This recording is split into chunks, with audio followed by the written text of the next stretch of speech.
വന്നല്ലേ? എനിക്കറിയാം നീ വരുമെന്ന്. എന്താ നിങ്ങളുടെ പ്രശ്നം? എന്താ നിന്റെ പ്രശ്നം? എനിക്കെന്ത് പ്രശ്നം?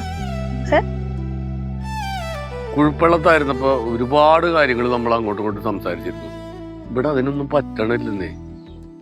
എന്റെ പൊന്നു ചേട്ടാ, ഇവിടെ ഇത്രയും പേരുള്ളപ്പം സാഹചര്യം ഒത്തു വന്നാലല്ലേ സംസാരിക്കാൻ പറ്റുള്ളൂ. അതിന് കൊഞ്ചിക്കൊഴയാനൊന്നുമല്ല വിളിക്കണത്, ഒന്ന് സംസാരിക്കാൻ. ഇപ്പൊ ഇവിടെ ആരുമില്ല, സംസാരിക്ക. എടി നീ എന്തിനാ മറ്റുള്ളവരെ ഇങ്ങനെ പേടിക്കണത്? നമ്മളെന്താ വല്ല വൃദ്ധ ദമ്പതികളാണ്? അല്ല, ഇപ്പോഴത്തെ വൃദ്ധ ദമ്പതികളുടെ സ്റ്റൈലും മാറിപ്പോയി. പാട്ടും ഡാൻസും ചിരിയും കളിയും റീൽസിലൂടെ ഒക്കെ കാണണം. ഞാനൊരു കാര്യം പറയട്ടെ, ഈ ജെൻസിയുടെ മാത്രമല്ല കാലം മാറിയേക്കണത്, നമ്മുടെയും കാലം മാറി. കാലമൊക്കെ മാറി, സമ്മതിച്ചു. പക്ഷെ അതിനനുസരിച്ച് കോലം കെട്ടാനൊന്നും എന്നെ കിട്ടത്തില്ല. അതിന് കോലം കെട്ടണമെന്ന് ആര് പറഞ്ഞ്? കുറച്ചു നേരം ഒന്ന് സംസാരിക്കണം. നീ വന്നേ, ഇവിടെ ഇരുന്നേ. ചുമ്മാ അവര് കാണും കേട്ടോ. എന്റെ അയനെ കുറ്റിപ്പറിച്ച വീട്ടിൽ സീത, നീ ആരെയാണ് ഈ ഭയക്കണത്? ഇട്ടേ കൈ. ഞാൻ ഒരു കാര്യം പറഞ്ഞിട്ടുണ്ട്, എന്നെ വീട്ടുപേര് കൂട്ടി വിളിക്കരുതെന്ന്. അങ്ങനെ വിളിച്ചാൽ എന്താ കുഴപ്പം? എനിക്ക് ദേഷ്യം വരും. എനിക്ക് ഈ ദേഷ്യോട് ഇഷ്ടം. ഇങ്ങനെ എടി, നീ എന്റെ അവസ്ഥ മനസ്സിലാക്കുക. ഇവിടെ എല്ലാവരും ഉണ്ട്, അടിപൊളി അറ്റ്മോസ്ഫിയർ ഒക്കെയാണ്. പക്ഷെ എന്നാലും നിന്നോട് ഒന്ന് സംസാരിക്കാതെ വരുമ്പോഴല്ല മൊത്തത്തിലൊരു മിസ്സിങ്, ഒരു ശൂന്യത. മിസ്സിങ്ങോ?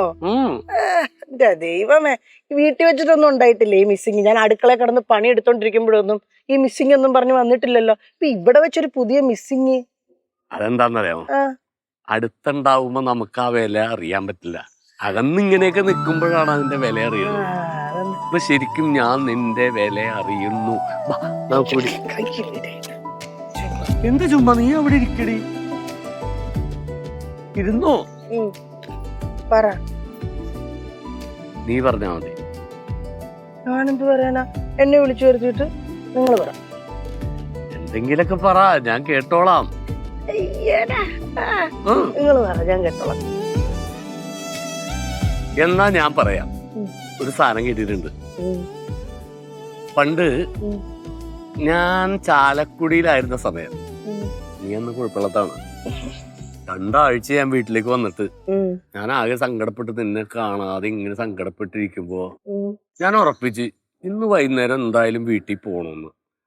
അങ്ങനെ ഇരിക്കുമ്പോഴാണ് ഈ വൈകുന്നേരം ആയപ്പോ തൊട്ടപ്പുറത്തെ പോസ്റ്റിൽ ഒരു ഷോർട്ട് സർക്യൂട്ട്. ഞാൻ നോക്കിയപ്പോ ഇടിച്ചു കുത്തി പെയ്യണ മഴ. ഞാനും ബാഹുലേനും കൂടി പോസ്റ്റ് ചെയ്ത് വലിഞ്ഞ് കേറി. എന്റെ പൊന്നെ, ഒന്ന് ഇതിന് മേലെ പറഞ്ഞിട്ടുണ്ടെങ്കിലുണ്ടല്ലോ പോസ്റ്റിന്റെ കഥ.